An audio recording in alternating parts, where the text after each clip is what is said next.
Hi, I'm Dr. Leon Hansmeyer with Spine and Sports Chiropractic in Lincoln, Nebraska. Today we're going to talk about shin splints. Shin splints are an overuse injury of the inside or outside muscles of the shin. Typically on the outside portion of the shin, we see this with overuse such as training too quickly or training too hard. On the inside portion of the shin, sometimes we see problems with footwear or lack of support on the bottom of our foot. If left untreated, this can become severe with more swelling or pain, and sometimes can even lead to stress fractures of the shin itself.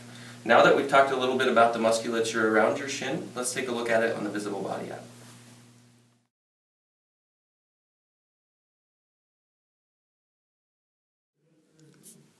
Now let's take a look at the Visible Body app at the anatomy.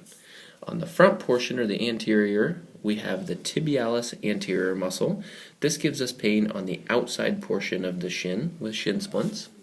If we rotate here, we can see the backside or the posterior compartment of muscles. Let's go ahead and get rid of the calf musculature here. And now we can see the tibialis posterior muscle and the flexor digitorum longus muscle, which are responsible for pain on the inside portion of the shin with medial shin splints.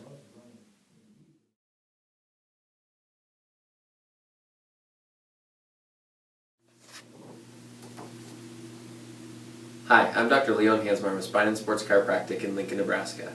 Today we're going to talk about a few stretches that we can do to help out with shin splints. On a quick note, if you haven't checked out our diagnosis portion or the actual explanation of shin splints video, please check that out before you take a look at this one. The first thing that we want to do is we got to get rid of inflammation, and so icing is the very first thing that we want to do, typically right on the spot that hurts. The next thing we can do is try to add some more length to the muscles themselves. That's what these quick little stretches will be for. If your pain is more on the outside portion of the shin, you can find somewhere to put the leg up on with the toes pointed straight back. Then you can sit back really lightly in order to develop a stretch along the front of your shin. Now never go through burning or pain, but just a nice stretch. Sometimes a little bit of a hurt's good is okay in this case. If we're having some pain more on the inside of the shin, we can do some further calf stretching. So if you find a spot that you can rest on comfortably on the wall, point both feet straight forward. The first one you're going to do is with the back leg with the knee locked out. The next one is going to be with the knee slightly bent to get different muscle groups here. So you'll lock the back knee out, find a spot on the wall, and real lightly with keeping the heel on the ground, lean forward till you develop a stretch along the calf and Achilles tendon area.